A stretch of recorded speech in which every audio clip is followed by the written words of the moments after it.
Okay, so we have 2:53 to go in this mid round between Rhode Island and Dane. 75-39 favor of Rhode Island. We have 34-20 Winthrop up on Gardner Webb. 3:40 go in the first half. 3:20 go in the first half. Richmond 26-19 over St. Bonaventure. St. Bonaventure is one of the bottom tier 10 teams. And as they finish out their season, both teams are looking for some help. I mean, Richmond is looking to stay in the top spot. Let's say Bonaventure is looking just to gain any momentum they can in the first round of the 10 tournament. George Mason 29-28 BC, like I said. 30-28 Army up on Iron. 33-30 Canisius up on Ryan. 46-28-34 West Toledo on Western Michigan. It doesn't seem like Western Michigan losing each quarter battle. They're not. They're slowly losing the quarters. And 6 points each quarter, makes it 12.5, and it wind up with a big margin, It doesn't seem like that. Ohio 35-17 over Central Michigan. Wright State 28-25 over Trent Mercy. 27-22 Southern up on Bethune-Cookman. 29-28 Binghamton up on New Hampshire. 34-23 is Morris up on Linwood. And 35-29 Bellarmine up on Austin Peay. That's another good battle here. And let's take a look. There are 2 games that ended earlier in the day. There are 2 that ended earlier in the day. They are obviously Ball State won 75-47, and Navy beat American University 73-57. And then there's St. Louis Davidson forfeit the rest of their season as they were playing with only 6 players and no real bench and injuries, and there's just a lot of injuries on that team, so they had to forfeit a bunch of games. They forfeit a bunch in a row. And they forfeited one against Dayton, where Dayton just had to make. And Dayton did do a makeup game against a D2, D3 NA school. It's just, hey, we'll set up. We'll play at home like we were supposed to, but you travel, we'll pay for your travel, all that stuff. Expensive, maybe pay a little bit for you to go. You pay a little extra, And then same St. Louis not excused for a fill-in game. I'm assuming those same tickets that people used for them. It's St. Louis. They're just gonna, be able to be used for knocks at St. Louis. I'm guessing. Which is kind of nice, It's kind of nice for these D2, D3, NA tip schools. Some of them that didn't make it to the D2, D3 tournament. Maybe you got bounced from their conference tournaments, or so they can get an extra game, and that's kind of nice for them too. Even if it's against a team that they don't stack up well with.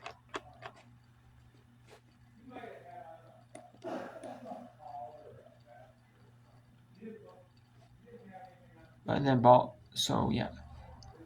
Let's go to. Let's pick what's a good mid-major battle to pick up. There's a bunch of good mid-majors. But let's actually pick a Patriot League. Let's pick this Patriot League battle. 30-28. It isn't a half, but we'll pick it up. We'll pick it anyways. Because it's a good mid-major. Patriot League. We'll pick that later. And there's only so many I can show because I see who used. That's George Mason 29-26 over VCU. You get 29-27.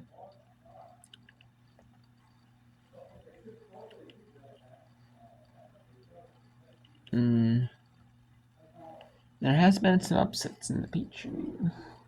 Like St. Joseph's just had another one. And this is not really a stunner if either team wins or loses, but and this would be a really good one. And both these teams, if they don't make it to the NCAA tournament, either of these two teams, both or one of these two, I mean, both these teams have a good potential to win in that 10 tournament. And also, both these have the potential, teams to be on on CBS Sports for that 10 women's semifinals. And they also have the potential to be on they also have the potential to be at ESPNU for the championship game. So they have the potential, to be one of those top teams contending, for the championship. But even if they don't, though these two teams are good to contenders for the Atlantic 10 or for the Atlantic 10 in the WBIT and the WNIT, and I think they could, in the WBIT or in the WNIT, whatever tournament they make. I think they have a really, really good shot, to win it all. Like, I can see it, like win one of those tournaments. They have a chance to go like really far and possibly win it all.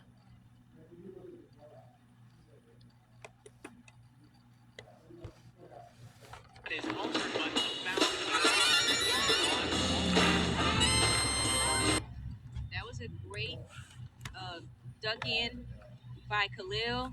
They found her and she picked up a foul on the George Mason player. But that three there from Jamison ended an 8-0 run for the Rams. Now we'll see Khalil. From the line, she makes her first.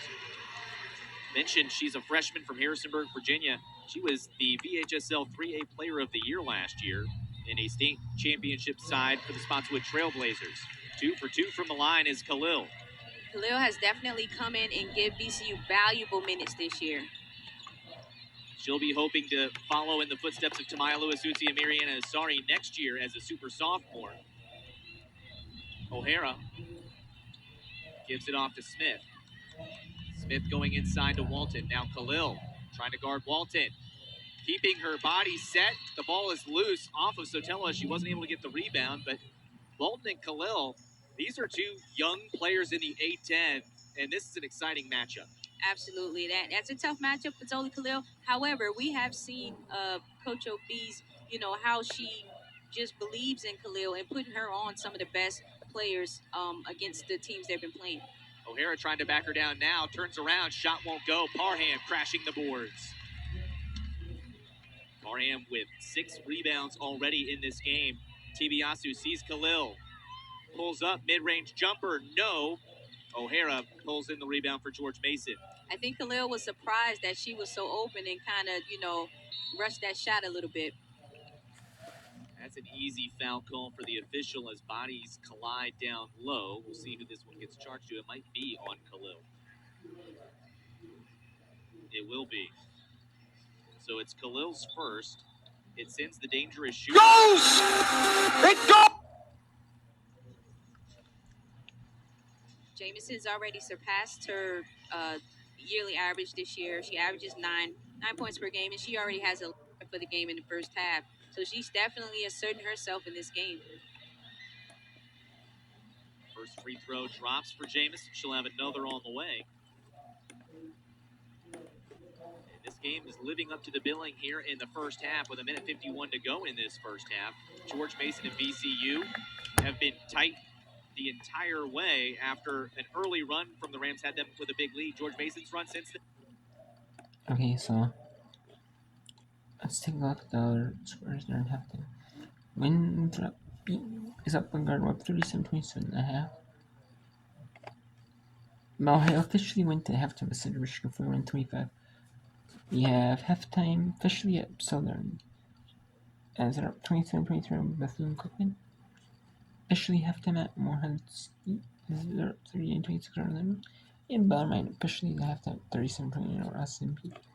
So let's go to the only game on right now. Back to the only game on after, and let's take a look at what's the score between Rhode Island beat game 37-42.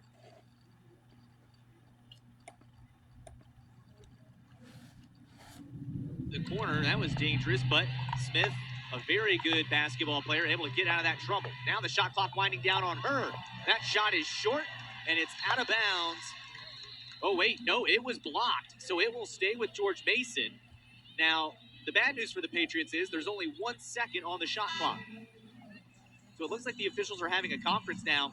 Two of the officials saying that one got tipped, and it should stay with the Patriots. Now they're having another conversation here. And George Mason missed an opportunity on a mismatch. They had Khalil on O'Hara, and so they missed that opportunity to go inside to her. But they may still have another opportunity to get it back, depending on this decision right here. And they're going to take a look at this. I don't know if they're looking to see the time on the shot clock or if it should go to VCU. I'm not too sure if this is a reviewable play. However, I think they can review it for the time. I'm not sure that they can review it for the actual direction. Or if it hit the rim. It definitely didn't hit the rim.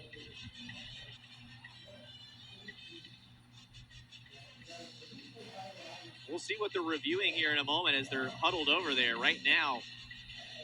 As it stands, 1 second on the shot clock. That appeared to be the right time by the time the ball landed out of bounds, which is when it's supposed to stop. But you're right, it might be to get the game clock right as well. A whole number of things they could be looking at here, but with 34-32, George Mason ahead in a very close ball game here in the first half. Definitely a big call. You want to get it right, especially, you put, like you mentioned, Joe, 49.1 seconds. Currently, one second on the shot clock in a 2-point game. You definitely want to get it right. Looks like the one official is flashing two, so maybe they're adding a second to the shot clock. We're about to get an explanation here.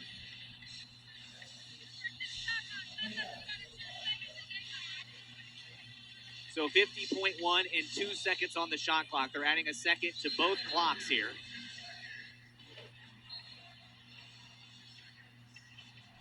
Not a ton of time, but 2 seconds better than 1 second. Absolutely. Every second counts in a game like this. And kudos to the officials for getting it right, taking the opportunity to take a moment to go into the monitor and get it right. So Suarez will inbound. Imagine this is almost going to be a catch and shoot situation.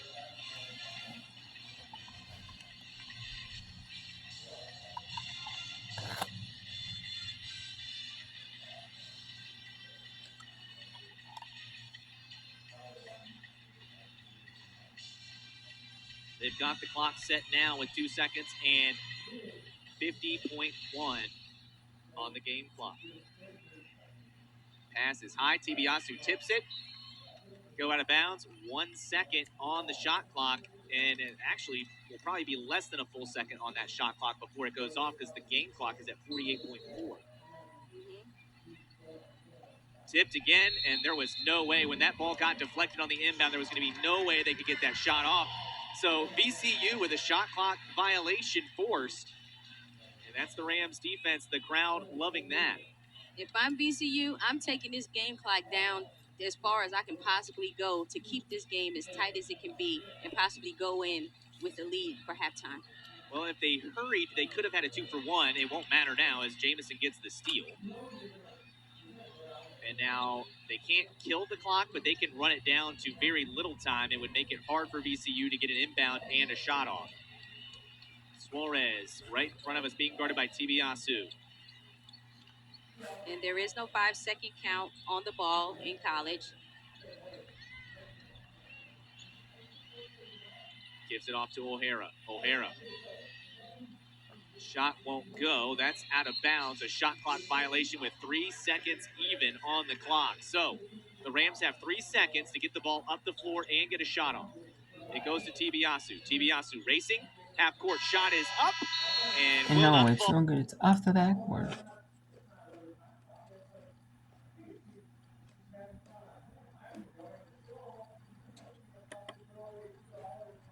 Okay, so there's 8:30.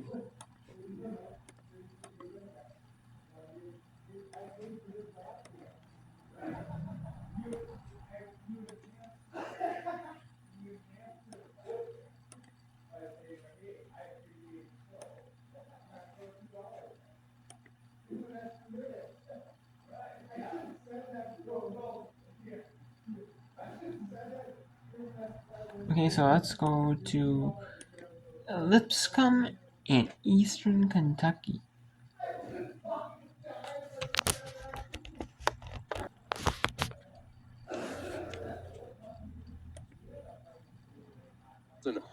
Reverse layup etches her name into the 1,000 point club for Lipscomb.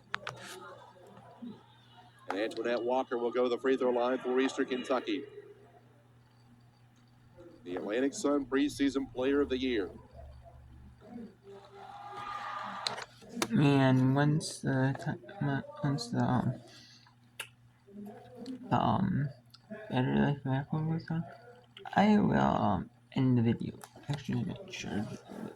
So maybe it'll go down a little less. We'll see, maybe. No, kind of doubt it, but you never know.